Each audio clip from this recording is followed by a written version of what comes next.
Glória a Deus, glória a Deus. Porque dele, por ele, para ele são todas as coisas. Paz do Senhor Jesus, igreja. Que honra, que alegria. Eu não sabia dessa história. Pastor Pedro, Deus abençoe sua vida. Meu Deus do céu. Pastora Kelly, toda essa igreja, gente, meu Deus. Eu estava ali, né, sentindo tanta presença de Deus. Eu ainda estou nesse estado de contemplação que o pastor falou. Sabe assim, quando você, né, eu estou aqui, tipo, ainda na manivela. Porque meu irmão, minha irmã. E ali eu pensei, eu falei, Deus, se nessa noite eu estou me sentindo assim, dentro dessa atmosfera de glória, o que esse povo não está vivendo aqui esses dias na tua presença? Não é? Quem está desde o início aí, levante a mão, diga glória a Deus. Gente, é um privilégio, porque não é todo lugar que a gente vai que a gente desfruta do que estamos desfrutando aqui. Tem lugar, meu irmão, que pode ter a quantidade de gente que tem aqui,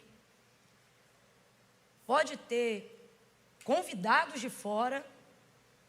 Eu me lembro da minha cunhada uma vez que disse que chegou em um lugar, em uma dessas grandes conferências, e eu me lembro que ela sentindo ali a ausência de Deus naquele lugar, e não tem coisa pior do que sentir a ausência de Deus num lugar, sobretudo quando você vai ter participação de ser um canal pelo qual acredita-se que Deus vai passar.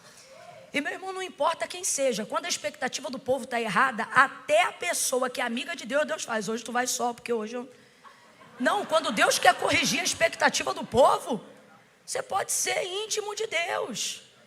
Se Deus quiser corrigir a expectativa, tem lugares que a gente chega, que antes da gente ministrar, estou dando um testemunho, porque eu quero dar testemunho do que vocês estão vivendo hoje aqui. Hoje não, esses dias aqui, eu quero dar testemunho do que eu senti quando eu entrei aqui. E tem lugares que a gente chega, que a gente tem que usar 10, 15 minutos, só de oração e intercessão, para corrigir a expectativa do povo, para ver se Deus vem, se Deus perdoa, se Deus aceita e se Deus retorna. Porque senão, não adianta, você pode ser o homem mais santo, a mulher mais santa, se Deus quiser tratar com a igreja, Ele não passa por você aquele dia. Ele pode até estar dentro de você, como está na vida de todos aqueles a quem Ele escolheu, enfim, mas Ele não flui, não transborda, que é para tratar mesmo, para o povo entender, a glória é minha, né? É um jeito de Deus tratar com o seu povo. E eu me lembro que numa dessas conferências, me lembro que minha cunhada entrou num processo de intercessão a ponto de começar a suar, sentindo tipo assim, Deus, se o Senhor não vier, porque irmão, você pode até achar que é homem, mulher de Deus, e pode até ser, mas se Deus não usar, só passa vergonha. Você fica assim olhando, você diz, o que houve? Que é sério. E aí ela entrou naquele processo de intercessão, de oração. E aí eu me lembro que ela dizia para Deus, Senhor, passa aqui, Senhor, passa aqui, Senhor, passa aqui, passa aqui. E ela ouviu naquele dia, praticamente audivelmente, coisa raríssima. E ela ouviu Deus falando com ela naquele dia, eu não sei o que você foi fazer aí, porque aí eu já não passo há muito tempo. Falei, meu Deus, e ela ali chorando, intercedendo. E ficou impactada, foi uma experiência, né? Em contrapartida a isso, tem lugares como esse que a gente chega.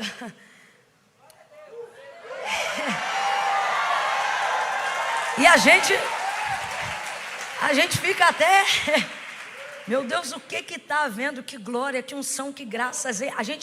A gente só chora, entra até num estado de confusão mental para a organização espiritual, porque a gente só lembra do quê? Do que errou, do que falhou, e pensa, não sou digno, eu não tinha que sentir isso, eu não mereço, eu não posso. E aí vem o homem cheio do Espírito Santo, eu vaguei, eu digo, fui eu, Jesus, eu vaguei. Eu entro num estado, eu falei, vai, está contando a nossa história. Quanto mais você se aproxima de Deus, mais nítidos ficam os seus erros. Por isso que a presença de Deus não é um lugar romântico como alguém pensa que deveria ser. Irmãos, a glória de Deus, quando manifestou-se no Sinai, não foi som de violino, cello, é ruim, hein? Foi saraiva, foi fogo, foi trovão, foi raio, foi relâmpago. Tanto é que o povo desejou ver ao Senhor como via Moisés. E o Senhor atendeu tal interesse e falou: manda o povo santificar, manda o povo banhar, manda o povo se limpar, manda o povo se vestir, manda o povo jejuar e manda eles virem aqui para o pé da montanha. E quando o povo chegou, o povo em tese estava pronto para aquele encontro. Mas à medida que o Senhor se manifestava no Sinai, meu Deus do céu, aconteceu o que o Morada canta. As pernas começaram, e o que me faz tremer começaram a tremer, ficaram apavorados. Por quê? Porque o lugar da manifestação da glória de Deus é um lugar de confronto. Não porque Deus te lança em rosto nada do que você tenha feito, mas porque a evidência da sua santidade lança luz sobre tudo que é impuro, não para te afastar, mas para te corrigir apesar de. Porque, irmãos, é tudo muito maravilhoso, mas o lugar da glória de Deus é um lugar que só se acessa por intermédio da santidade. O pastor já falou aqui, por exemplo, dos serafins. A visão de Isaías. Olha, eu agradeço, mas se puder deixar o logo só da conferência. Sem eu com essa cara de oi, tudo bem? Pronto. Obrigada. Ele disse: no ano em que morreu o rei Uzias, eu, Isaías, vi o Senhor assentado sobre um alto e sublime trono. A glória enchia a casa. Seu manto se estendia de maneira que ele não podia nem ver aonde terminava. Os umbrais das portas se moviam, meu irmão. Imagina a sensação de um terremoto. Os umbrais das portas se moviam. Olha o nível de abalo. Completa aí para mim, por favor. Olha o nível de abalo. Quem diz que viu a glória de Deus e não ficou abalado, não chegou tão perto assim. Os umbrais das portas se moviam com a voz do que clamava. E o que eles clamavam? A gente já falou hoje aqui. Quando o pastor falou assim, lembre-se dos serafins, eu e pastora Kelly falamos juntos na hora. A primeira coisa que a gente começou a adorar foi: Santo, Santo, Santo é o Senhor dos exércitos. Deus não criou o homem para a sua adoração. Quando Deus determinou o que deveria ser adorado, para isso Ele criou os anjos. Os anjos adoram a Deus como Ele deve ser adorado. Já pensou se Deus dependesse da nossa adoração para ser adorado? No dia que a gente está bem, a gente adora. No dia que a gente está mal, vamos falar a verdade? Mas não. Os anjos o adoram como Ele deve ser adorado. E aí Isaías disse que contemplou naquela visão e viu a adoração. Em adoração, no meio daquele temor e tremor, Santo, Santo, Santo. Qual é a canção que os anjos cantam diariamente, de eternidade em eternidade? Que Ele é? Que Ele é? Diga aí para mim, Deus é bom ou não é? Seria errado se os anjos cantassem: o Senhor é bom e toda a terra está cheia da sua benignidade? Seria errado? Claro que não. Davi salmodiou, salmo de número 136, um salmo belíssimo, não seria errado. Poxa, pastor Eduardo Reis, por que eu te vi agora? Eu não estava te vendo, eu estava desenrolando bom a beça. O que você está fazendo aqui? Vai no banheiro, vai beber água, vai fazer alguma coisa. Do nada te vi, que raiva. Ai, deixa eu continuar aqui. Peleja, Jesus, deixa eu fingir que não vi ele, me ajuda. Não seria errado se eles trocassem a adoração. Entendo o que eu estou querendo dizer. Vamos supor, não é o que acontece, mas vamos supor que a adoração tivesse o turno trocado dos serafins. Porque a nossa visão limitada faz a gente pensar em um nível de cansaço. Vamos falar a verdade, um nível até de tédio. Que tipo de adoração é essa que todo dia é a mesma canção sem parar? É o mesmo louvor sem parar. Imagine milênios e milênios e a mesma adoração sem parar. Uma eternidade inteira ainda por vir, sem jamais acabar e nem um minuto parar. Então, só por causa da limitação da nossa mente, vamos tentar imaginar, para a gente chegar no que o Espírito Santo está falando ao meu coração, que houvesse uma troca de turno de serafins. Imagine que quando fosse a troca, um deles dissesse assim: não, peraí, a gente já está o quê? Há uns 1159 anos cantando que Ele é santo, vamos embora cantar uma canção nova. E aí alguém falar assim, não, vamos ressaltar hoje uma outra característica das tantas que o Excélcio tem. Vamos dizer, por exemplo, que ele é bom. Diante da sua presença, acredite, ainda que isso fosse real, o que não é, jamais eles iriam conseguir mudar essa canção. Eu acho que mesmo que eles tivessem de cor qualquer uma outra canção para adorar ao Senhor, quando chegassem diante da sua presença, diante de tudo aquilo que o Senhor reflete, a adoração, para ser adoração, ela precisa ser voluntária, ela precisa ser espontânea, ela precisa ser literalmente intencional da parte de dentro, que é uma outra coisa que a gente precisa corrigir. A ideia de que os anjos estão adorando a Deus dessa maneira, como se eles fossem obrigados, como se eles fossem CLT celestial, proletários.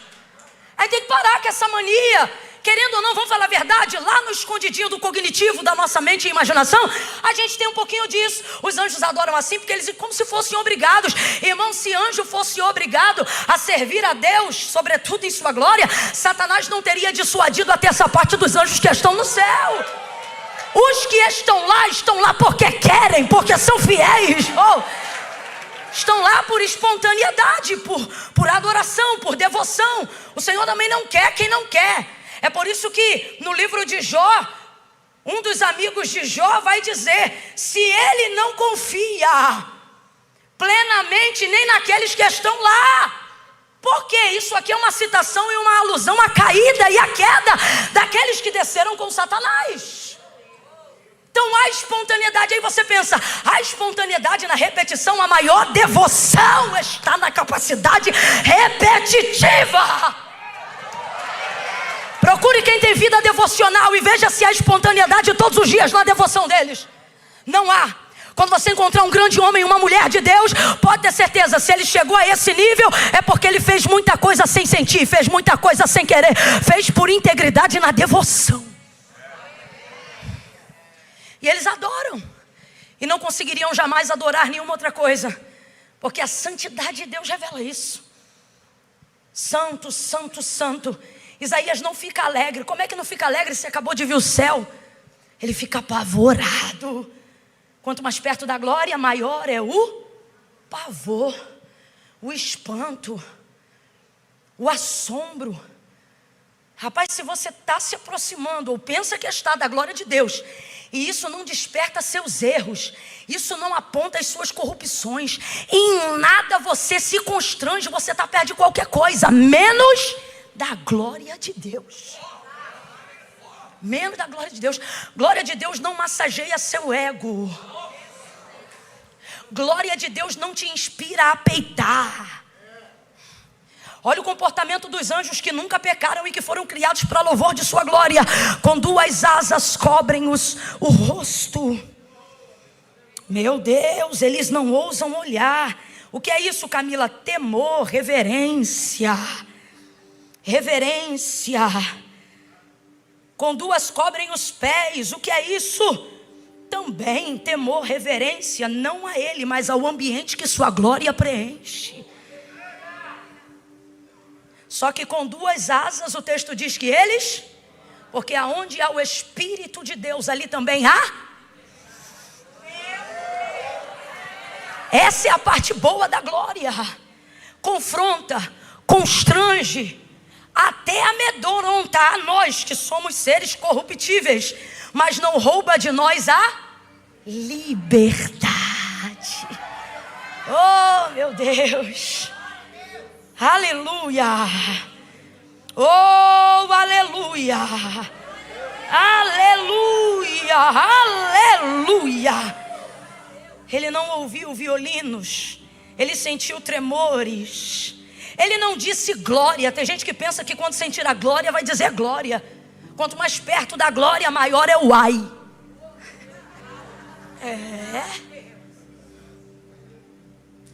Ai de mim, é o reconhecimento da não dignidade de ver tal coisa, sentir tal coisa, estar em tal ambiente. Diante de Deus, eu já senti isso hoje aqui.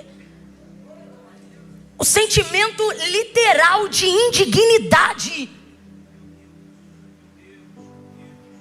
preenchido pela cobertura da graça, que é o que me faz ter a ousadia de, no nome de Jesus, subir aqui para crer por fé que há algo que eu possa entregar, ou que Deus possa entregar passando por mim. Graça. Disse ele: ai de mim, eu sou um homem impuro, eu habito no meio de um povo de impuros lábios. E o que o Senhor fez? Deu um chute na visão de Isaías? Não. Deus sempre tem um recurso.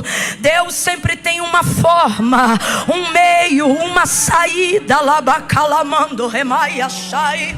Oh, Deus está dizendo assim para alguém: quando você sentir isso, o primeiro sentimento humano é vontade de correr de mim, mas a minha graça vai trabalhar em contrapartida a esse sentimento. Ela vai usar as pernas, vai usar os braços, vai tocar no coração, vai corrigir a mente, vai. O quê? Por quê, Camila? Porque ele diz: você vai continuar com desejo de correr, mas não é de mim, é para mim. Você vai começar a perceber que suas fraquezas querem te jogar para longe de mim, mas a minha graça vai mostrar que elas não são o meio pelo qual eu te rejeito, elas são o meio pelo qual eu uso para aperfeiçoar o meu poder na tua fraqueza.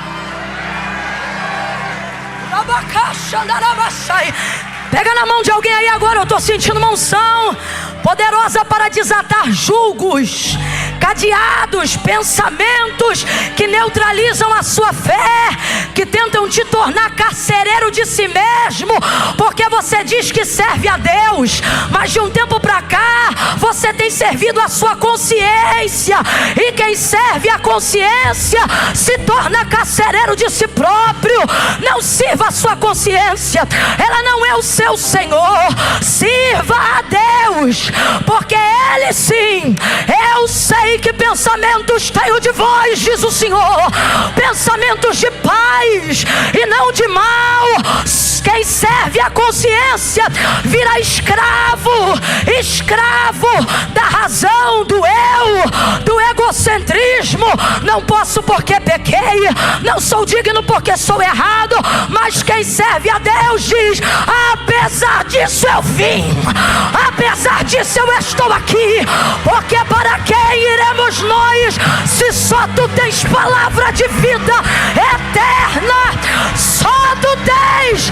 Eu vim culpado, mas vim ressentido, mas vim magoado, mas vim errado, mas vim entristecido, mas vim tomando remédio, mas eu vim em depressão, mas eu vim com síndrome do pânico, mas eu vim com síndrome do pensamento acelerado, mas eu vim traída, mas vim magoada, mas vim uribaracanda elemandarabaiá shai.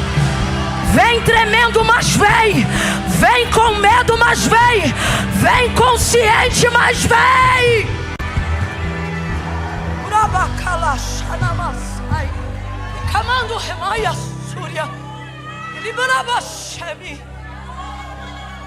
Essa é a parte difícil. Parar de servir a consciência e servir a Deus é a parte mais difícil do cristianismo. Você não tem que perder a consciência, senão não vai entender o cristianismo. O culto não é sobrenatural. Paulo disse: apresentem um culto racional. Será possível fazer isso sem consciência? Então não pode perder a consciência. O que você não pode é permitir que a última palavra seja dela. Senão você se tornará servo da consciência e não servo de Deus.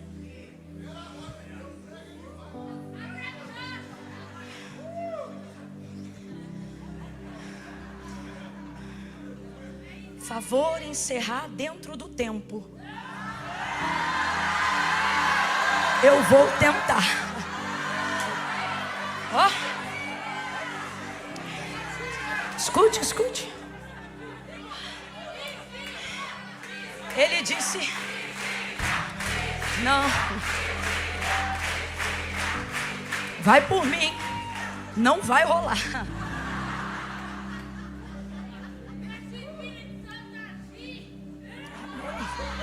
Amém.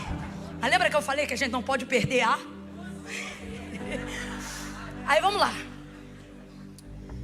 Ouça isso. Eu mencionei isso esses dias e vou mencionar aqui de novo porque tem a ver. John Piper tem uma frase que eu gosto muito. Ele diz assim: se o Deus que você diz adorar nunca discorda de você, nunca te confronta, é bem possível que você esteja adorando uma versão idealizada de si mesmo e dizendo que é Deus. Vou repetir. Se o Deus, não foi eu que falei não, foi John Piper, já falei, né?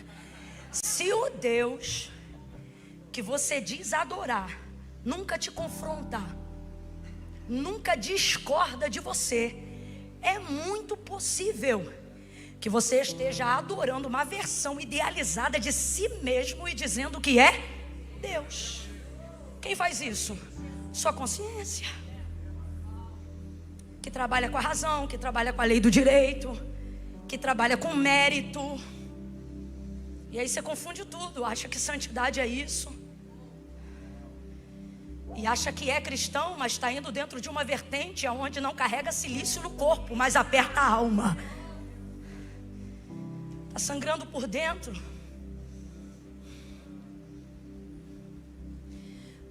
O texto é tão claro na maneira como Jesus passa pela porta do nosso coração, né? Como é que é? Quem lembra? Ele chega na porta e faz tchá. Bom. Estou à porta aí. O que abrir? Se vai abrir, é porque tem a chave do lado de? Você tem a chave.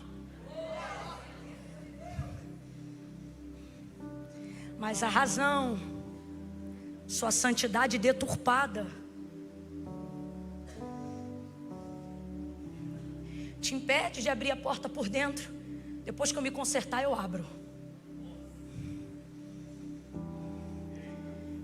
Depois que eu me santificar, eu abro. Depois que eu me corrigir, eu abro. Depois que eu compensar todos os pecados, eu abro. Jesus não é o tipo de visita que espera você arrumar a casa para entrar. Escuta, que Deus está falando de verdade isso com a gente hoje aqui. A batida de Jesus na porta de alguém é o tipo de oportunidade que você não pode dizer vem amanhã. E tem gente aqui achando que tem expediente de agenda.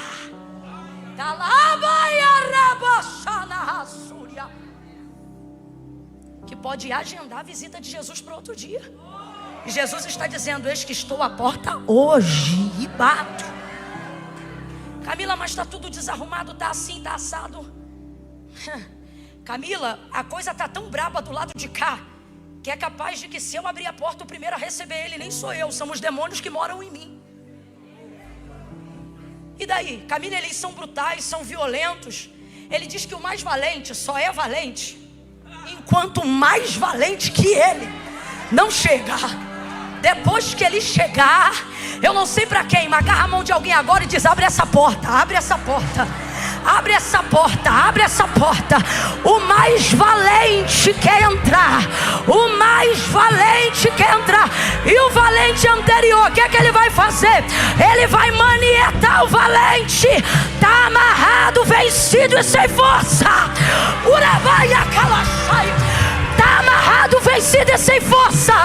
Todo demônio que quer te envergonhar e que quer te impedir de viver a totalidade da graça de Deus e a plenitude de uma conversão verdadeira, assim diz o Senhor: abre a porta, porque está amarrado, vencido e sem força.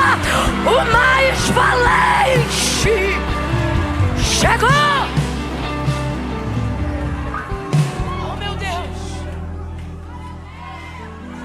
A gente quer o tempo todo se afastar.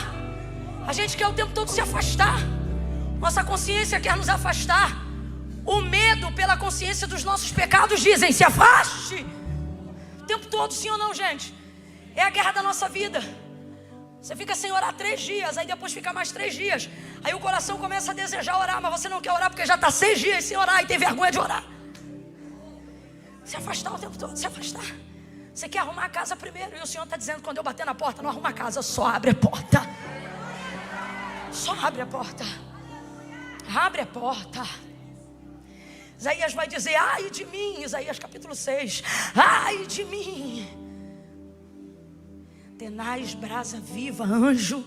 Rapaz, se ele estava com medo antes, imagina agora. É isso mesmo que eu mereço. Ele vai selar minha boca, vai me queimar, vai... Não. O fogo não foi para consumir, foi para purir. Talabacaxa na massúria.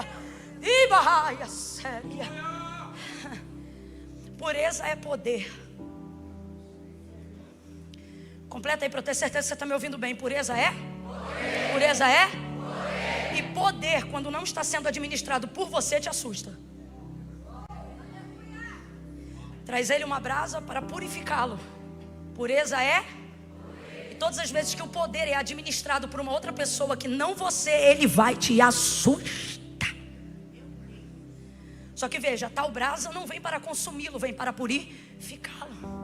Mas eu imagino o tamanho do medo e do susto que ele não está sentindo. Você já estava gritando ai enquanto via, imagina agora quando Deus o inclui dentro da visão. É bem mais complexo. Enquanto Daniel contemplava as visões que Deus dava de fora, ele acordava no outro dia de manhã e trabalhava. Quando Deus começou a incluir ele nas visões, ele começa a escrever. E eu fiquei 7 dias acamado. Toda visão que Deus te dá, quando você entra nela de verdade, você precisa envolver a tricotomia do seu ser: espírito, alma e... As pessoas acham que as visões de Deus são só para o espírito e para a alma. Se teu corpo ainda não sentiu o impacto da revelação, é porque você ainda não viu a visão toda. A visão toda, meu irmão, ela mexe com o seu físico literalmente. Literalmente. Imagina então agora a situação de Isaías. Agora ele não está observando, ele está incluído dentro do cenário. Mas assim o Senhor fez, e nós estamos falando do maior profeta messiânico, ou de um dos maiores do Antigo Testamento. Que extraordinário, sim ou não? Ele pensou que ia morrer, e na verdade Deus estava levantando seu chamado, sim ou não? Pensou que ia morrer, e na verdade Deus estava inaugurando um tempo novo, extraordinário e inédito na vida dele, sim ou não? Sim ou não? No dia que Jesus foi chamar Pedro, Lucas capítulo de número 5, no dia que Jesus foi chamar Pedro, ele ainda nem sabia que Jesus era o Filho de Deus, mas tão impactado ele estava pela ministração que Jesus ministrou naquela manhã à multidão. Obedeceu a sua palavra, mas acreditava que tratava-se de um rabi, de um mestre, de um senhor. E isso já era o suficiente para ele temer, obedecer. Voltou ao mar, lançou a rede. Quando ele viu o tranco da quantidade de peixes que estava na sua rede, o texto diz que o barco quase foi a pique. É complicadão quando esse tipo de coisa acontece. Quanto mais você se aproxima do chamado, mais abalada é a estrutura. E isso assusta, é a hora que Deus prova a sua fé. Porque presta atenção, o que vale mais financeiramente falando, a rede ou o barco? Está em dúvida? É porque Minas Gerais não tem praia aqui, né? O barco vale mais, gente. Oh. Finge que não aconteceu. O que vale mais? O barco ou a rede? O barco vale muito mais. É complexo quando a palavra que Deus me deu abala a minha estrutura de tal ponto que parece que para buscar o que Deus me deu eu vou perder o que já tinha. O texto diz que o barco quase ia a pique. Olha para mim e diga quase.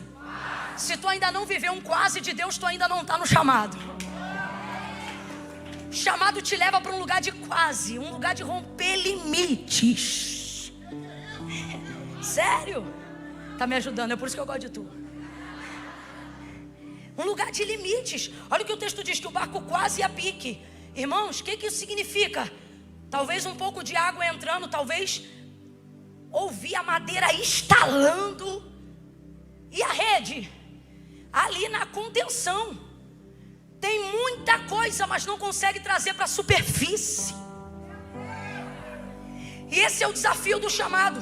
Você crê que tem, sabe que Deus deu. O mais difícil não é pegar, é trazer para a superfície, é tornar real, tangível aquilo que você sabe que Deus te deu. E essa é a angústia da tua alma, fica entre a rede e o barco. Preservo a estrutura e perco o que Deus deu, ou pego o que Deus deu e aconteça o que acontecer. Só que você tem que entender que debaixo de uma palavra, estrutura não naufraga. É quase. Olha para alguém aí agora e diga: é quase. É quase. Consola alguém e diga para essa pessoa: não solta a rede, é só um quase. Quando esse processo terminar, o teu testemunho vai ser forte. Eu quase morri, mas não morri. Eu quase perdi, mas não perdi. Eu quase desisti, mas eu não desisti. Ele sustenta. Completa aí pra mim, por favor. Ele. E eu fico imaginando um abalo psicológico. Vamos falar pra gente que já é crente. E melhor ainda, pra gente que já tem uma noção do chamado. É aquela hora que você diz assim: se eu tô debaixo de uma palavra de Deus, por que tá tudo abalado? É aquela hora que você não... Eu vou falar rasgado que é para todo mundo entender. Segura só um pouquinho que isso aqui eles têm que engolir no seco. É aquela hora que você pensa: rapaz, se é de Deus a direção que eu tomei para minha vida, por que eu estou quase perdendo o barco, a rede e o juízo? Por que ninguém vê o que eu vejo? Por que ninguém concorda? Rapaz, por que a situação ficou dessa maneira? Só que escuta, o texto diz em Lucas 5 que quando Jesus chega, ele vê 2 barcos. Quantos barcos? Jesus nunca trabalha fora da visão. Tudo que Jesus faz coaduna, coopera, corrobora com a visão. Toda vez que você vê Jesus agindo no físico, aquilo dali corresponde a uma visão, que às vezes não aparentemente não acomoda no seu físico, mas leva a um propósito que completa a visão. Por exemplo, ele só se dirige ao barco de Pedro, inclusive só usa o barco de Pedro, pede emprestado o barco de... Porque Jesus não está indo ali para poder fazer pesca maravilhosa. Isso é consequência do chamado de Pedro. Jesus não está... Por isso que não é a pesca da necessidade. A pesca ali, irmão, vou usar um termo talvez um pouco grosseiro, mas só para a gente entender, é um show à parte. Jesus nunca trabalhou com milagres sob prioridade. Milagres sempre foram consequência de uma didática, de uma pedagogia de Jesus. Então veja, dentro dessa perspectiva, quando ele chega, a primeira coisa que Lucas 5 apresenta é: e viu Jesus 2 barcos. E viu Jesus? E viu Jesus? Quantos barcos ele viu? Entrou em quantos? Usou quantos? Enviou. Os 2 foram, mas ele enviou quantos? Somente o de? Porque isso aí é sobre o chamado de Pedro. Mas viu 2. Quando o barco está quase indo a pique, ele faz sinal para os companheiros, que é esse segundo barco. O segundo barco vem, parelha com dele, ajuda, puxa a rede, traz para cima. Porque ele está até usando um, mas ele viu? O que o outro vai receber da palavra que foi ministrada sobre a vida de Pedro? Porque o peixe ia para todo mundo, mas o chamado é só para Pedro. Então veja, os 2 barcos que ele viu serão abençoados, consequentemente, a multidão que já ouviu Jesus naquela manhã. Jesus vai usar o chamado de Pedro para abençoar aquelas pessoas. Elas vão viver a consequência de um chamado. É assim que Jesus quer usar a gente. Mas por quê que o tranco que quase leva o barco a pique é o de Pedro? Porque quando Jesus chegou na praia, qual foi o barco que ele usou? Você não vê isso, e eu também não posso afirmar. Mas conhecendo um pouquinho, menos que uma unha de Jesus, mas sendo significativo o suficiente, eu imagino Jesus pregando no barco de Pedro naquela manhã e medindo a estrutura todinha dele. Vai aguentar o tranco. O peixe vai para todo mundo, mas o tranco só no barco de quem foi chamado. E aí você não entende por que minha família recebe da palavra que está sobre mim. Por que até meus vizinhos são abençoados por causa da oração que eu faço na minha casa. Na hora de ver demônio, não são os vizinhos que veem, é quem foi chamado. Na hora de pagar preço, não é os moradores da casa que vêm, é a coluna de oração da casa quem Deus chamou. E isso vai dando uma revolta na gente. Só que o Senhor está dizendo, não é que você está revoltado, era para você se sentir privilegiado, porque o barco que eu usei foi o seu, a estrutura que eu preparei foi a sua. Qualquer outro barco que não ao seu, talvez teria naufragado, mas você não. Deus trouxe alguém hoje aqui para dizer, vai te assustar a minha glória, a minha unção, meu chamado, mas eu quero te dar uma palavra como garantia. Eu já medi a tua embarcação, eu conheço a tua estrutura. Você pensa que vai morrer, mas pega a mão de alguém e diz, tu aguenta o tranco, tu aguenta o tranco. Ele preparou você, capacitou você, ungiu você, chamou você, Ele escolheu você. Então para de reclamar e segura essa rede e leva para a superfície tudo aquilo que Deus já te entregou. Bate na mão de 2 ou 3 aí e diga, para de chorar e puxa a rede. Para de chorar e puxa a rede. Para de chorar e puxa a rede. Pega essa rede, levanta essa rede. Já está na tua mão, já está na tua mão, já está na tua mão. Coloca para cima, coloca para cima. Realiza, faz acontecer. Quem fez um milagre? Jesus ou Pedro? Bora! Quem fez um milagre? Jesus ou Pedro? Jesus ou Pedro? Jesus. Última vez, só para ter certeza que você está respondendo, entendendo e não está só no coro. O milagre, quem fez? Jesus ou Pedro? Acende as luzes aí para mim, por favor. Eu quero que vocês tenham experiência também. Tem um sol para cada pessoa na cara de vocês. Deixa assim, por favor. Jesus ou Pedro? Foi Jesus que fez o milagre, sim ou não? Então você tem que entender uma coisa, já está feito. Fala comigo, já está feito. Se já está feito, eu não vou soltar não, irmão. O mais difícil, o impossível, o improvável, o inédito, o complicado, eu só tenho que revelar. E se disso depender o esforço de quem não vai abrir mão, eu vou puxar mesmo que sangre um pouquinho. Eu não vou perder o impossível por causa de um estalar de barco. O impossível, Deus está dizendo para alguém, eu não te chamei para fazer o impossível, eu já fiz o impossível. Eu só estou pedindo para você, sabe o que? Mostra o que eu já fiz. Ele é bacana, rebaia. Revela o que eu já fiz. Só isso. Completa. Completa. E assim ele foi chamado. E abra sua Bíblia em Lucas, capítulo de número 5. Não, já estou pregando. Eu só vou ler porque eu não quero críticas daqueles que estão olhando e dizendo, ah lá, porque rapaz, tu está pregando a Bíblia, falando da Bíblia, citando o texto, mas tem alguém em casa que vai dizer assim, não abriu a Bíblia até agora. Eu não sou muito adepta de críticas, então evito brechas. Lucas capítulo 5. Eu quero ler só um versículo para a gente concluir. Só um.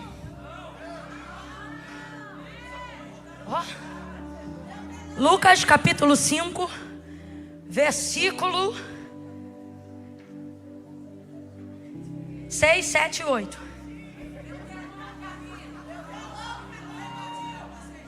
Ia lá. Manda bala, só porque eu sou do Rio de Janeiro, tu tá mandando eu. Amém. Ele está usando, glória a Deus. Obrigada. Lucas capítulo 5.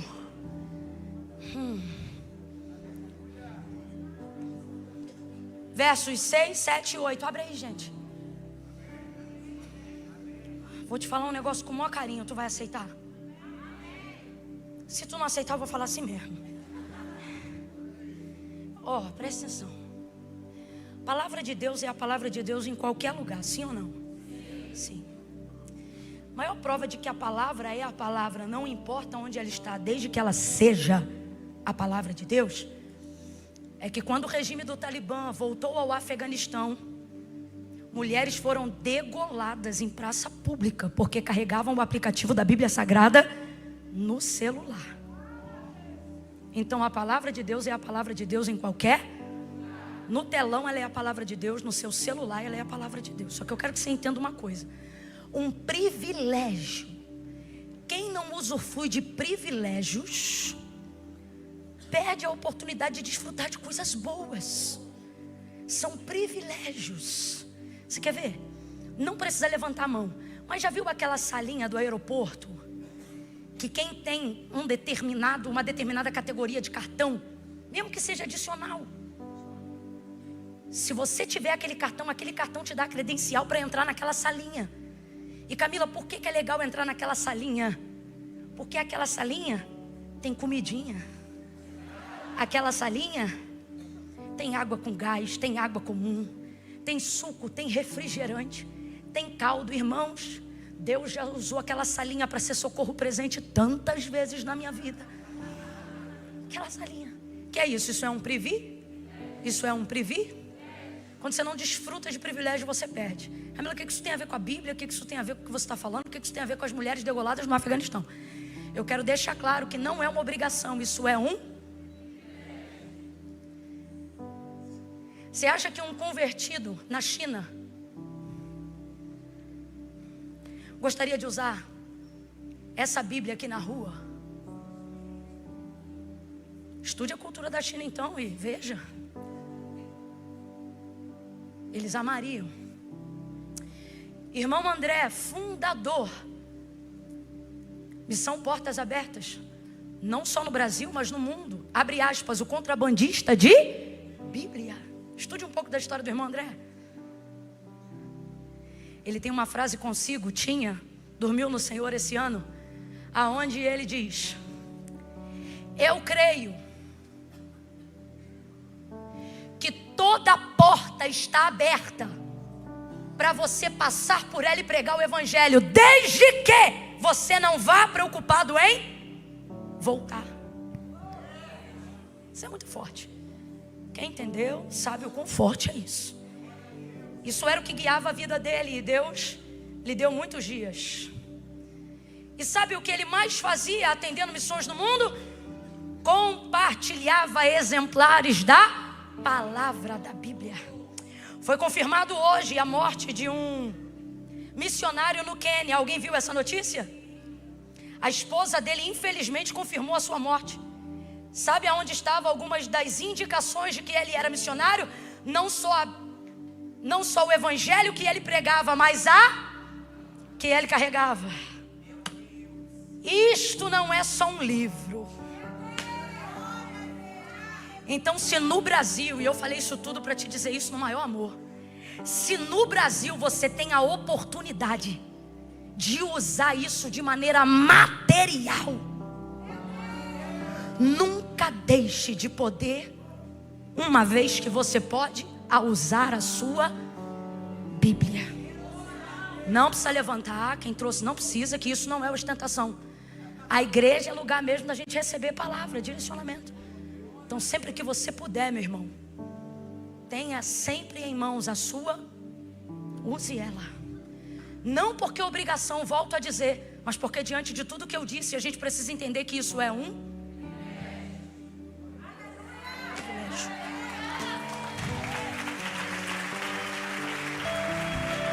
Vamos lá, Lucas capítulo 5, somente esses 3 versículos, 7, 8 e 9, para a gente encerrar. Fazendo assim, colheram uma grande quantidade de peixes e rompia-se-lhe a rede. Fizeram sinal aos companheiros que estavam no outro barco para que fossem ajudá-los. E eles foram e encheram ambos os barcos. E eles foram e encheram ambos os barcos. E eles foram e encheram ambos os barcos. Eles foram e encheram ambos os barcos. Olha para quem está do teu lado e diga assim: se meu chamado não encher teu barco, então não foi Deus que me chamou não. Porque o meu chamado vai abençoar pessoas, encher pessoas, passar por pessoas, prosperar pessoas, glorificar o nome de Deus na vida das pessoas. Continuando. De maneira tal, encheram ambos os barcos, de maneira tal que quase iam a pique. Vendo isto, Simão Pedro prostrou-se aos pés de Jesus, dizendo: afasta-te de mim. Ele disse glória a Deus. Ele nem sabe que é Jesus Cristo. Para ele é um mestre, um rabi de alguma sinagoga. Mas olha isso. Vendo isto, Simão Pedro prostrou-se aos pés de Jesus, dizendo: Senhor. Esse Senhor está com S maiúsculo. Ele não sabe literalmente quem é, mas já sabe que é alguém grande, relevante, de senhorio. Afasta-te de mim, porque sou homem pecador. Pois o espanto, verso 9, se apoderara dele. O espanto. Por que não está o alívio? Já que pegou mais peixe do que nunca, depois de uma noite frustrada. Por que não está a alegria? Qual é a palavra que a gente usou agora? Aqui está, estavam maravilhados. Mas a colocação no grego está atemorizados, espantados.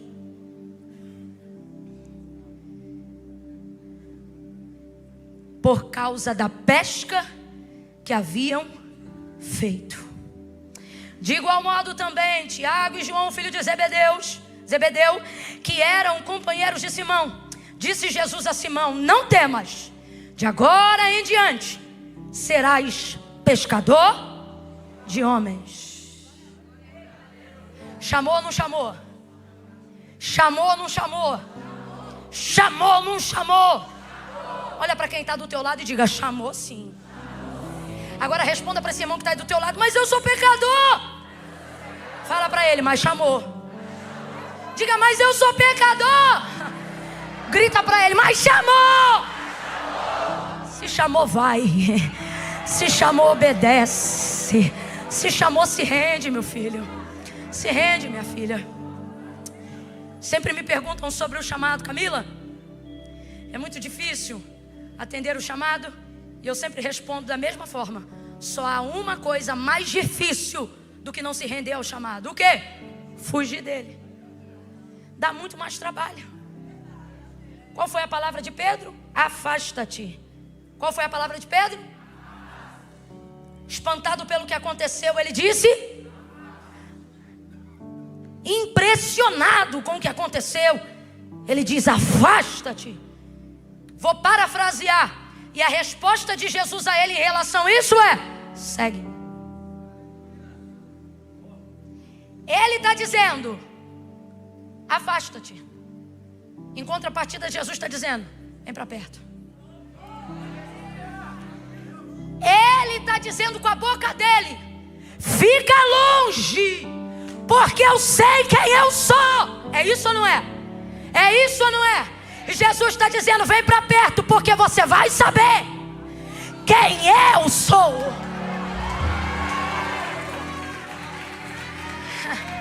Eu sou o caminho, a verdade e a vida. Ele nunca disse: eu sou a chegada.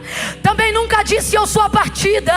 Porque andar com Jesus não é sobre como você começa, e nem é sobre ter a inspiração no prêmio da chegada. É sobre aprender a desfrutar com Ele a caminhada enquanto você vai até o destino que Ele traçou. Por isso Ele nunca disse: eu sou o destino, apesar de ser. Ele disse: eu sou o caminho. Ele disse: eu sou a verdade. Ele disse: eu sou a vida.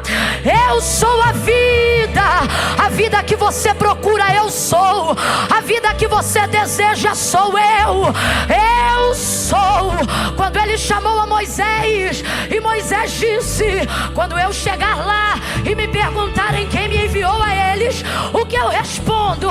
Ele disse: diga para eles que o eu sou te enviou a eles. O que é que isso significa? O Deus dos vossos pais, o Deus de Abraão, o Deus que cumpre promessa. Mas sabe o que isso também significa? Moisés, você não vai saber quem eu sou em uma hora de conversa de sarça. Vai libertar o meu povo e você vai ver quem eu sou. Deus você não conhece no dia que ele chama, você conhece depois que você aceita o chamado e começa a caminhar com ele. Quando você caminha com ele, aí você descobre: eu sou água que sai da rocha, eu sou nuvem durante o dia, eu sou fogo durante a noite, eu sou roupa que não acaba, eu sou maná no deserto, eu sou o que você precisar que eu seja, na hora que você precisar que eu seja. Desde que você esteja no lugar que eu te chamei, pega na mão de quem está do teu lado e diga: você não é, mas ele é. Você não é, mas ele é. Você não pode, mas ele pode. Você não quer, mas dele eu querer o efetuar. Aceite o seu chamado. Aceita, aceita.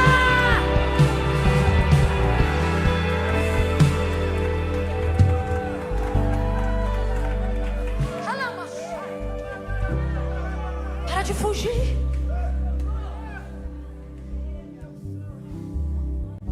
Quanto mais você vê quem você é, mais você diz: afasta-te. Só que veja, Mateus 16, 24 em diante, ele nunca disse: se alguém quiser vir após mim, me chame. Não.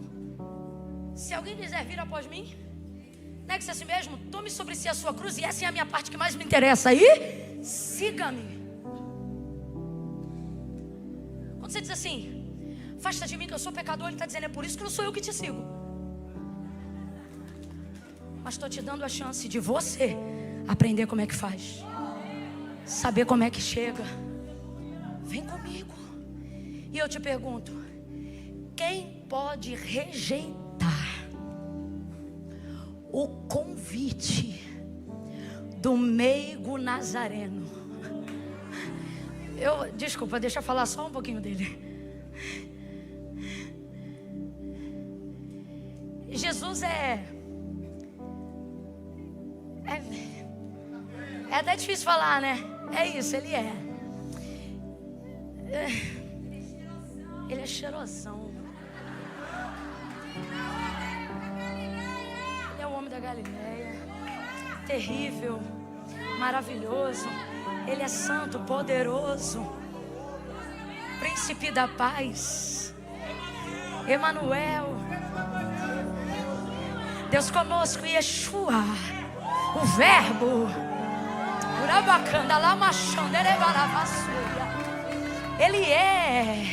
Ele é a raiz de Jessé, ele é o lírio dos vales, ele é a resplandecente estrela da alva, ele é o mesmo ontem, hoje e eternamente.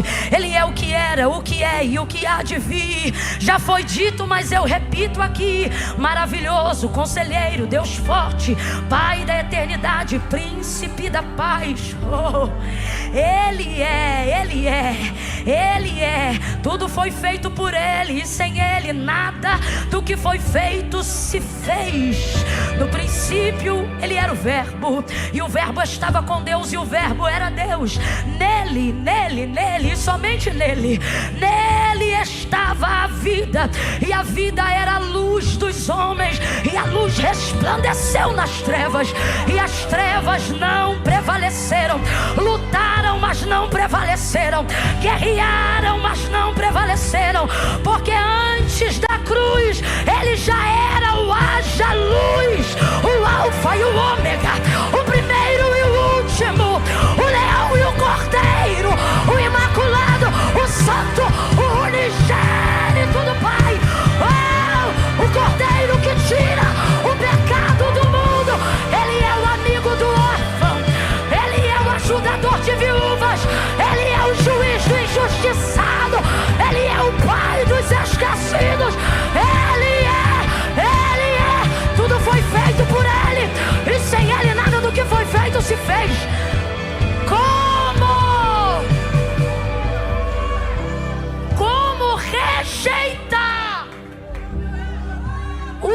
convite de alguém assim.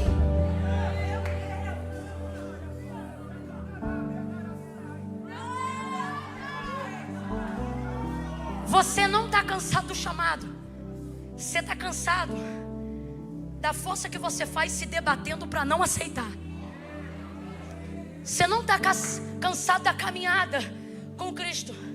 Você está cansado da força que você faz para desviar do caminho da renúncia, do caminho da aceitação, do perdão, da confissão. O que está te cansando é isso. Não vem para cá querer contar história triste de evangelho para mim, não. Você quer contar história triste? Valeu o início, o meio e fim de Pedro. O que parece covarde no início, negando 3 vezes, como último pedido, pede a cruz de cabeça para baixo no final. Porque ele não reconhece, ou melhor, ele reconhece que não é digno de morrer a mesma morte de seu Senhor. Eu já vi no chamado covardes virarem homens nobres. Eu já vi o chamado pegar as mulheres mais faladas e desprezíveis e torná-las santas, como se nunca tivessem pecado. Eu já vi o chamado pegar gente que não sabe falar e Deus dizer: quem fez a boca do mudo ou do que fala. Eu acho lindo quando Deus diz isso para Moisés. O que ele está dizendo é: eu não estou te chamando porque você fala. Se você fosse o escolhido e fosse mudo, te chamava também. Foi ele mesmo que disse que os surdos não são os que não ouvem, mas os que ouvindo não escutam. De igual forma, os cegos não são os que não veem. Ele disse isso em João 9, depois da cura do cego, acerca dos fariseus. Mas são aqueles que vendo não discernem, não compreendem. Jesus nunca desprezou ninguém por causa das suas deficiências, porque elas não apontam o fim de um chamado, elas apontam o ponto de partida pelo qual Deus começa o trabalho. Amém ou não amém? Pare de dizer afasta-te. Isso é que está te cansando. Isso é que está minando sua energia. Segue Ele hoje. E aonde Ele entrar, você entra. Onde Ele sentar, você senta. O que Ele falar, você repete. E o que Ele te mandar, você obedece. E você vai começar a desfrutar do melhor cansaço da vida. O cansaço que te realiza. Porque tudo na vida te cansa. Então não é sobre não cansar, é sobre escolher qual cansaço você quer sentir. Por exemplo, hoje é o último dia da conferência, sim ou não? Sim. Alguns vão bater na cama e não vão dormir, vão entrar em coma. Profundo e não induzido. Ou induzido pela glória. E enquanto dormem, vão ter sonhos maravilhosos, revelações, apontamento, direcionamento. Deus fala por sonhos. Mas há outros que vão deitar e vão ficar pilhado, cansado, mas não consegue dormir. Eu vou te dar lá o jogo de cara. Não adianta tomar remédio. Tem que chegar em casa, tomar banho, dobrar o joelho e tampar na oração. Aí tu ora até cansar. Toma outro banho. Porque você acha assim: vou fazer uma oraçãozinha, vou tomar banho primeiro e orar depois. Quando acaba, tem que tomar outro banho, pingou. Por causa da quantidade de coisa que você recebeu e tua alma ainda está ruminando. E o espírito está querendo marcha. Se tu se chegar em casa, botar qualquer louvor, qualquer palavra, escuta o que eu estou te falando. Tu pode estar cansado que é o aço, vai levantar da cama quando começar a cantar chapata e começa a ungir casa, ungir umbral, abençoa prédio, desce pra rua, unge esquina. É assim, meu irmão. É a força do chamado. É o chamado que te cansa, mas é Ele que realiza. Não que você deva atender o chamado para se realizar, mas porque depois que você obedece a Deus, você descobre que a melhor maneira de fazer você feliz é fazendo Deus feliz. Melhor do que a gente ser feliz é quando a gente vê que Deus está. Aí a sua felicidade vai para outro nível. É um negócio assim que... Por isso que crente é taxado de doido. É um negócio assim que tu vai na rua, do nada tu tá rindo, tá dando bom dia, alguém diz: o que foi? Ganhou na loto? Você diz: não jogo. Creio eu. Não jogo. Alegria da salvação, cara. É um negócio de louco. É uma essência, é uma presença. Deus nos trouxe hoje aqui para dizer: minha glória vai te assustar. E quando você começar a atender o chamado, sua estrutura vai ser abalada. Enquanto eu não envolver a tricotomia do seu ser, é porque você ainda não entrou na plenitude da visão. Mas quando você entrar, esse abalo vai chegar. Por fim, depois que você vê o que eu já realizei, o primeiro pensamento é que você não vai dar conta de levar isso até o fim. Por isso é que eu te digo, segue-me. Por quê? Porque você obedece, quem leva sou eu. Então não se afaste. Eu quero terminar esse momento dizendo isso para você. Não se afaste. Tu pode estar lanhado, errado, mal acabado, cheio de BO. Lembra do coração? Esperando arrumar a casa para abrir a porta. Jesus está dizendo, abre a porta do jeito que tá. Ele nunca disse se arruma e vem. Ele disse, vinde a mim, todos vós. Sabe por que eu gosto dos tais? É advérbio de tempo. Significa que advérbio temporal. O que é advérbio temporal? Significa que é passageiro. Literalmente na etimologia da palavra, temporal, passageiro. Tudo que está não é permanente. Então por isso ele tem a garantia, vinde a mim todos vós que... Porque ele sabe que o que está acontecendo com você agora não é permanente.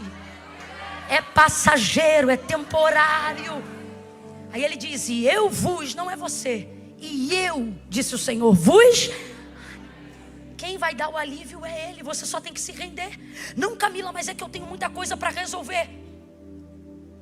Disse Jesus, ora, sem mim. Isso não é poético, isso é literal. Sem mim, nada. Vai ver você está aqui hoje, daqui de cima, olhando o jeito que você pulou, o jeito que você adorou, o jeito que você glorificou. A impressão que eu tenho é que geral aqui é crente até o tutano, e talvez até seja. Só que ser crente não é garantia de ser salvo. Nem todo crente é salvo, mas todo salvo é crente. O que isso significa, Camila? Tem que confessar Jesus como seu Senhor. Não foi Camila, não foi religião, nem padre, nem pastor. Foi Jesus que disse, aquele que me confessar diante dos homens, eu também o confessarei diante do meu Pai, que está no céu. Porém todo aquele que se envergonhar de mim, diz o Senhor, também ficará envergonhado diante do meu Pai e dos anjos que estão no céu. Agora eu te pergunto, por que ele diz vergonha? Porque ele sabe que a falta de aceitação ao senhorio dele ou ao chamado nunca é por falta de amor ou fé, mas por vergonha. Veja, ele não diz aquele que não crê. Está na cara que crê e que reconhece, mas não aceita porque sente. Aí você está aí no lugar e diz assim, se é vergonha Deus entende, porque a justificativa diária é, Deus conhece o meu, conhece mas não concorda. Ou você confessa, ou se por vergonha que você não levar, não confessar, por vergonha lá, você também não será. Camila, então o que eu faço com a vergonha? Mete ela no bolso e entrega a tua vida com vergonha e tudo. Por quê? Porque vergonha é passageira, mas salvação é eterna. Bota isso na balança aí agora e veja o que você está fazendo com a sua vida. Não, Camila, mas eu tenho uma parada tico-tico no fubá. Inclusive está eu e o tico-tico hoje aqui. Vem você, vem o tico-tico. Se tiver fubá atrás também. Apóstolo Joel estava aqui ontem. Ele é testemunha do que eu estou falando. Eu não falo isso à toa. Eu estava pregando na igreja dele ano passado, não lembro. Não me lembro exatamente, porque a gente vai sempre lá, mas em uma dessas idas, eu sempre falo uma coisa quando eu estou falando sobre isso. Tem gente que não vem. Deus já me deu isso em alguns lugares. Tem gente que não vem porque diz assim, não, Camila, hoje eu estou carregando um bagulho aqui que, inclusive depois que o culto acabar, eu ainda tenho que distribuir o bagulho. Pô, vem você o bagulho. Se o fornecedor estiver aí, pergunta se ele quer vir também.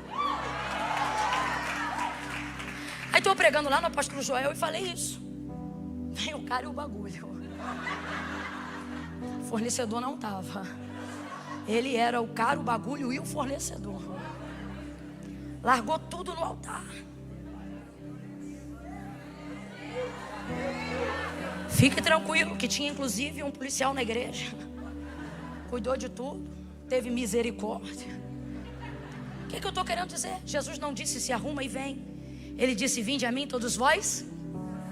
É passageiro, é temporário. Agora, a decisão determina quanto tempo. Você tem que vir. Quem conhece um pouquinho do meu testemunho, que é bem curtinho, sabe que eu não vim assim de blazer, não.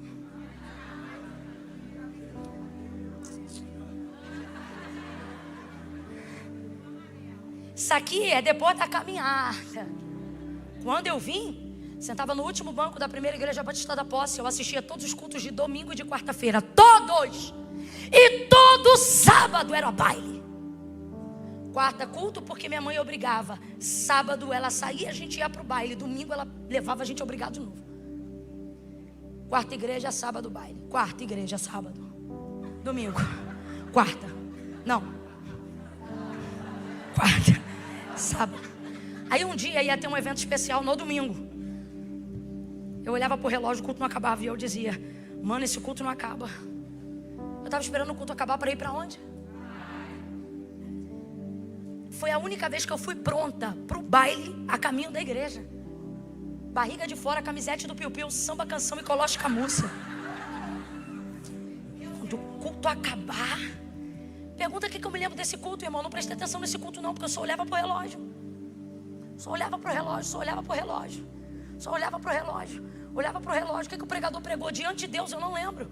Os louvores que foram cantados, não lembro. Mas eu me lembro do pastor pegando o microfone e nunca mais eu esqueci. Porque todo culto eu dizia assim: Senhor, eu não posso ir para tua casa do jeito que tá. Porque se é para ser crente igual fulano, ciclano, beltrano, não sei o que, não sei o que, não sei o que, eu não quero ser não. Quando eu for para ser, eu vou ser sério. Mas eu não estou pronta para ser sério agora. E aí eu dizia para ele, todo culto, eu dizia assim: quando eu largar, eu vou. Quando eu deixar, eu vou. Todo culto eu dizia isso para ele. Aí nesse dia, eu ouvi o Espírito Santo de Deus: Camila, ele fala com esse povo? Eu vi ele dizendo para mim: quando você vier, você deixa. Aí eu só me lembro de eu no corredor, sentindo um acolhimento que eu nunca senti na minha vida. Porque o que o pastor dizia é: venha receber Jesus. E aquilo não combinava com o que eu sentia, porque eu não senti que era eu que estava indo recebê-lo. Mas quem já recebeu aqui sente isso. O sentimento que você tem não é que você está indo receber, é que Ele está te recebendo. Ele está te abraçando. Aí eu chorei muito. Passou água debaixo da ponte, mas nunca mais a ponte caiu. Fiquei firme. Estou aqui para a glória de Deus até hoje. E daqui, meu irmão, eu só vou para o céu. Mas foi assim. Foi assim. Tinha 2 caminhos para voltar para casa. Um passava na porta do... Mas o outro, Marcelo, tinha que dar uma volta mais longa. Aí alguém dizia: vamos por aqui, é mais perto. Eu dizia: não dá, porque eu ainda estou caminhando. E se eu ouvir enquanto eu estou caminhando, seja humilde na sua conversão.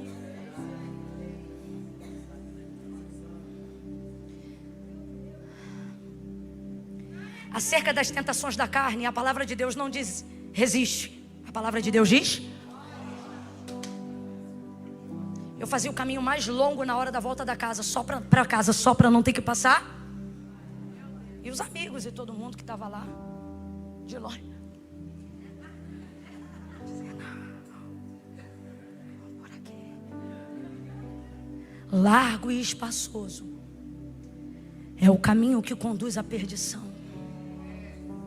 Leva mal não, irmão. Mas quando o assunto é vida ou morte, o mais importante é ter uma passagem segura. É estreito o caminho que conduz à salvação, mas é maravilhoso. É maravilhoso. Aos que já reconheceram Jesus publicamente como seu Senhor, posso ouvir um amém? Amém. Todos de pé. Todos de pé. Aleluia. Não se mova agora. Só saia daqui, irmão, quando o pastor te abençoar, o culto acabar. Ai, Camila, é que eu estou atrasada. 5 minutos lá fora não muda nada na sua vida, mas aqui muda até 5 anos da tua hereditariedade. Fique em paz. Eu quero orar por 2 tipos de pessoa. Somente 2. Primeiro, e vai ter que confessar. O primeiro grupo de pessoas são os que já são convertidos. Os que já confessaram Jesus como Senhor. Já caminham com Ele.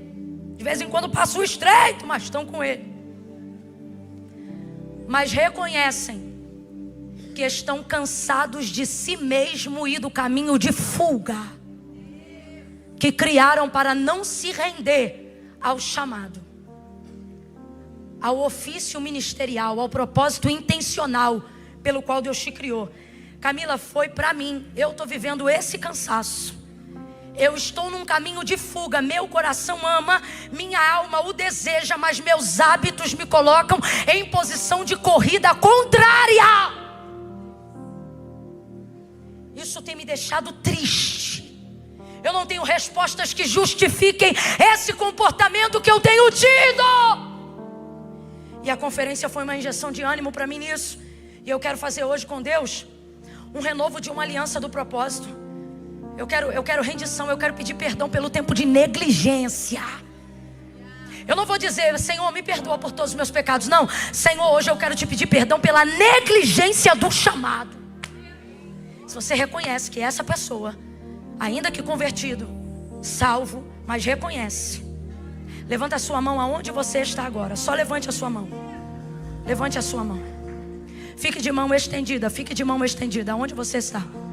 Eu sei que não são todos. Tem gente que estão vivendo uma ótima fase. Pessoas aqui. Mas Camila, sou eu.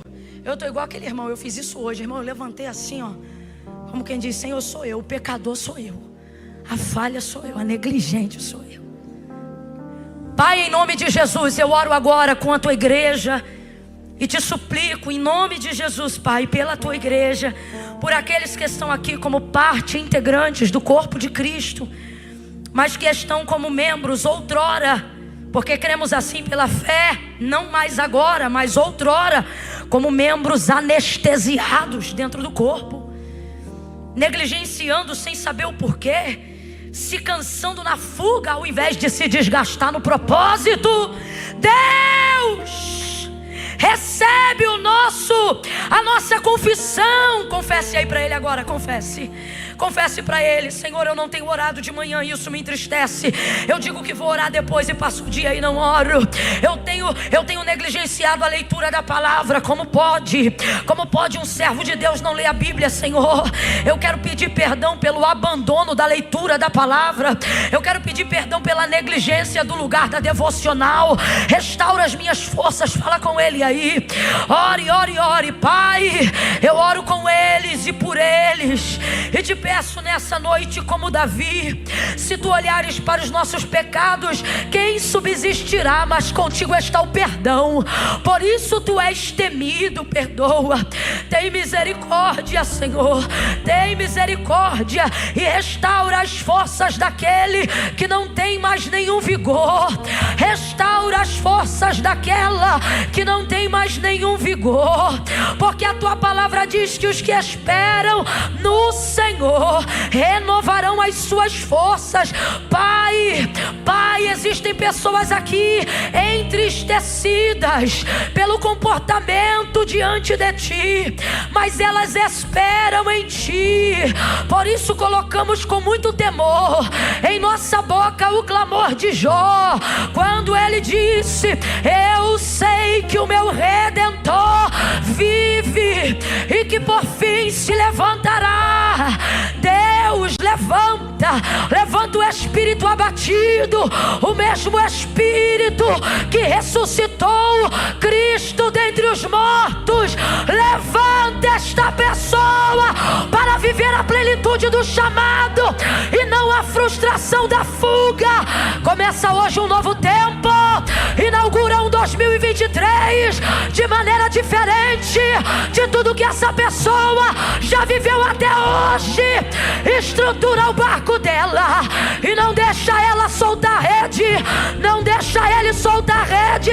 Purifica no teu fogo, limpa, santifica, mas chama, chama, chama, chama, chama pelo nome.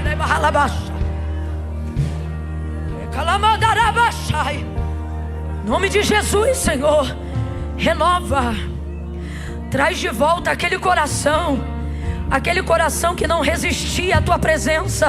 Traz de volta aquele coração que desligava o fogo para atender o chamado da oração.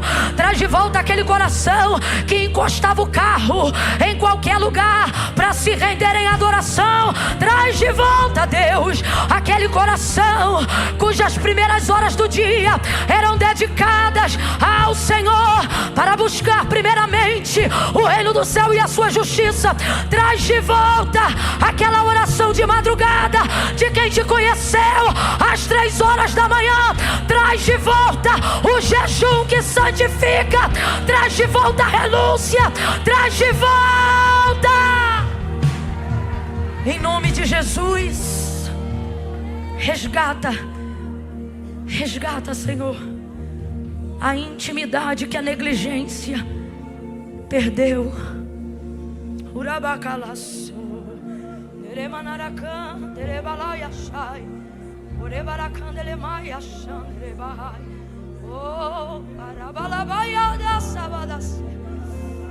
Em nome de Jesus nós oramos, Pai. Sela, marca esse dia com um antes e um depois. Em nome de Jesus, quem concorda diga. Segundo convite.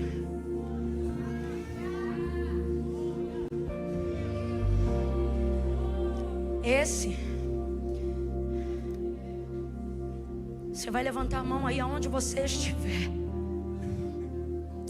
Vou fazer mais. Esse você não vai levantar a mão, não. Você vai chegar mais perto. Você vai vir. Marcela, a gente sabe cantar o trechinho daquela música que diz mais perto. A gente sabe. A gente é você sabe, né? Você que se afastou, você que já serviu esse Deus, deixa, irmão, cada um sente a glória do jeito. Olha pra cá e busca a glória pra você. Você que se afastou, você que vem à igreja, sente a presença de Deus, mas você estava assim, não, eu tenho que arrumar a casa primeiro. E hoje Jesus te trouxe aqui e falou: abre essa porta que eu estou batendo hoje. Deixa eu te falar aqui uma coisa. Tua bagunça não assusta Jesus. Sabe por que não assusta? Tu acha que ele não sabe aonde você pecou? Eu vou falar um negócio aqui bem rasgado. Jesus sabe aonde a gente peca, com quem a gente peca. Jesus sabe tudo. Então para de querer arrumar a casa primeiro. Se a casa que Jesus quer entrar hoje é a sua, e você sabe que precisa dele fazendo morada no seu interior, vou contar de 1 a 3. No 3 tu vai tomar impulso. E o tranco, Camila, vai aguentar o tranco. No 3 tu vai abrir a porta do teu coração e vai se aproximar e vai receber Jesus bem de perto. Eu conto 1, Boas Novas começa a orar. Levanta a mão. Aqui não haverá timidez.